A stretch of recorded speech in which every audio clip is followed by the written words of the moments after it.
Malaysia's economy under Anwar Ibrahim has been growing at a constant rate.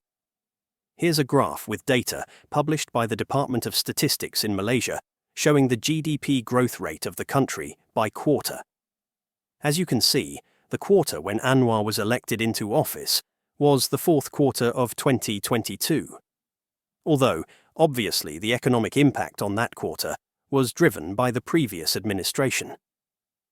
What you should look at from this graph right here is from 2023 to the latest quarter. As it clearly shows, Malaysia's GDP has steadily grown, with the highest in these 2 years being in the second quarter of 2024, where the country grew at 5.9%. This economic growth as seen under Anwar Ibrahim is quite normal to say the least. It's not exceptional, nor was it disastrous. Instead, it represents a stable and moderate trajectory, which is often what economies aim for post-pandemic recovery. This post-pandemic recovery is arguably one of the biggest feats that Anwar brought into his administration. He inherited an economy that was not only reeling from big debts incurred during COVID-19, but also substantial inflation rates which wrecked both the Malaysian economy and the rest of the world. Here's data from the Department of Statistics in Malaysia on their inflation rate. As a reminder, the month when Ibrahim was elected into office was in November of 2022, which was at the peak of this big inflation. And as months came to pass, the inflation rate slowed down and to where it is today at just 1.8% for September of 2024. Inflation is one of the biggest points of Anwar's tenure as Prime Minister. He has repeatedly targeted inflation itself and the rise in the cost of living. But it is important to understand that while inflation has gone down, it doesn't really mean it's all because of Anwar Ibrahim. One should also point to the Central Bank of Malaysia, which is locally known as Bank Negara Malaysia. They are the ones mainly responsible for fighting inflation, and amongst the ways they do so is through interest rates. Here's the overnight policy rate of Malaysia, and as you can see, they have lowered the interest rates to 1.75% during the COVID-19 pandemic as the economy was reeling in from a deep contraction. And as the economy recovered, inflation spiked, and thus they have raised interest rates to over 3%. One of the ways we can actually tell how well Malaysia performed under Anwar during these periods on both the cost of living and the economic performance is through fiscal management. Fiscal management, in case you're not aware of it, is how the government handles its money. Things like taxes, spending, and borrowing. It directly affects how the government funds its various operations, like its military, healthcare spending, fuel subsidies, and most importantly, Malaysia's national debt, which has become a point of political tension as of late.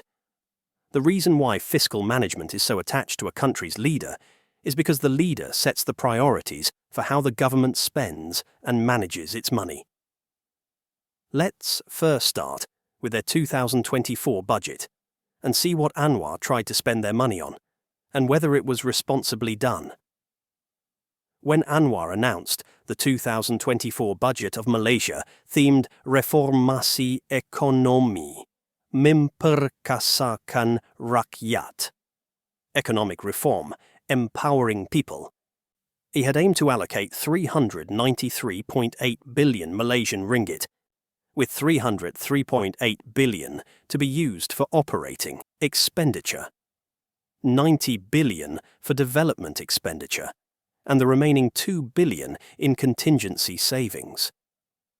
What this means is that the majority of the budget is allocated toward running the government's day-to-day operations, such as paying civil servants, funding healthcare and education, and maintaining public services. The 90 billion ringgit earmarked for development expenditure is specifically designed to invest in projects that will help Malaysia grow in the long term, like building infrastructure, supporting technological advancements, and creating job opportunities. The contingency savings of 2 billion ringgit act as a safety net for unexpected emergencies, ensuring the government can respond to crises without immediately increasing debt. Here's a table of what that looks like as reported by the Ministry of Finance of Malaysia.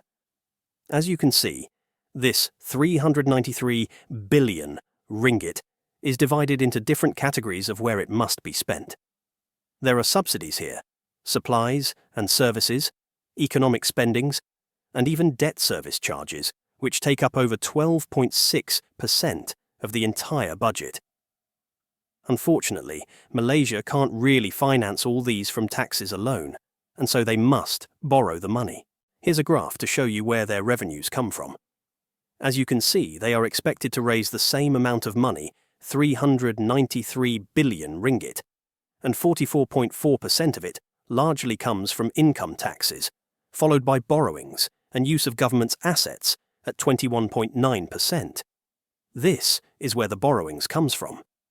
It is what leads to a higher national debt in Malaysia.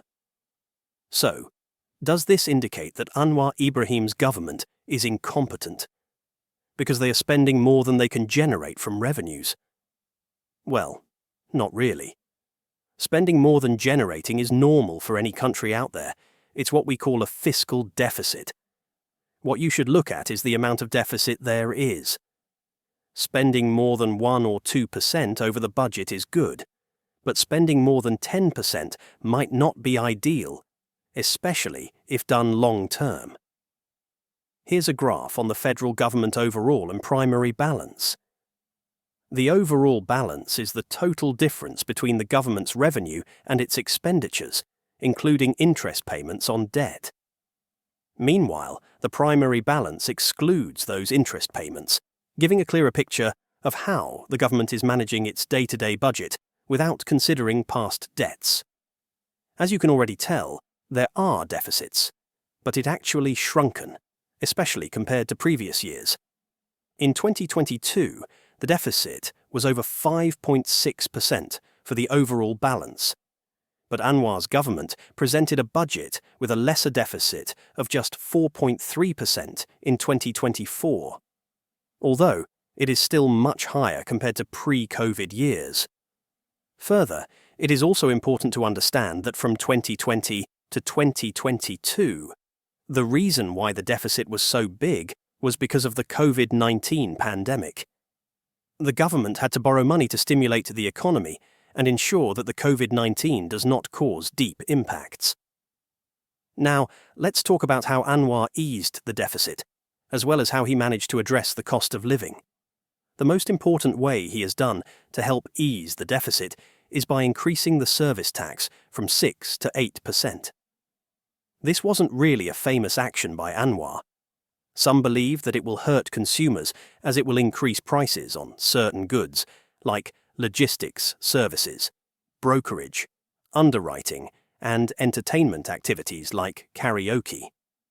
However, Anwar's government carefully excluded essential services such as food and beverages and telecommunications from this tax hike to minimize the burden on the average Malaysian household. Another way he has helped ease the deficit is by restructuring fuel subsidies for diesel. Historically, Malaysia has provided blanket subsidies on fuel, benefiting all consumers regardless of income level. Recognizing the financial strain of such subsidies, Anwar's administration initiated a shift toward targeted subsidies. On June 10, 2024, the government ended the blanket subsidy on diesel, increasing its price from 2.15 ringgit to 3.35 ringgit per litre, a 56% hike. Some reports said that this will help save over 4 billion ringgit per year. Whilst this too was seen as a controversial move, it was designed to make subsidies more efficient and equitable. Instead of providing benefits to all consumers, including higher-income individuals who can afford the full price, the government redirected savings from the subsidy reduction toward targeted assistance for those who need it the most. Thirdly, he has also introduced capital gains tax on the disposal of unlisted shares, a move aimed at increasing government revenues by targeting wealthier individuals and corporations. Effective from March 1st, 2024, this tax is set at 10% and is expected to contribute significantly to addressing Malaysia's fiscal deficit. Now, let's talk about his subsidies. It is true that Anwar has been cutting subsidies. Here's a graph of the subsidies, incentives and assistance from 2009 to 2024.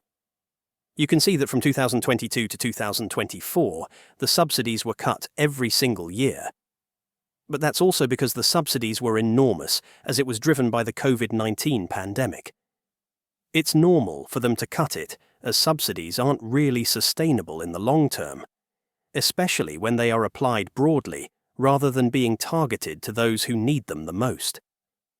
That is what Anwar is trying to do, to target those who really need them the most. Here's a graph of the subsidies introduced from 2022 to 2024. As you can see, in 2022, they provided subsidies for chicken and eggs and later increased to ease pandemic-era costs.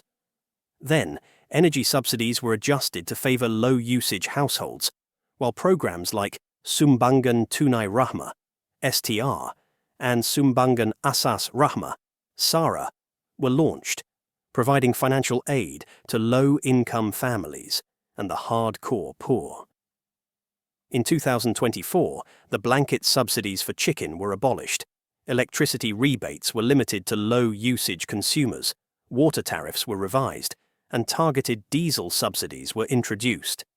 Each of these reforms, while some may see as controversial, are to protect vulnerable groups and at the same time aims to reduce the fiscal strain that Malaysia continues to suffer from. But anyway, do let us know what you think. Thanks for watching.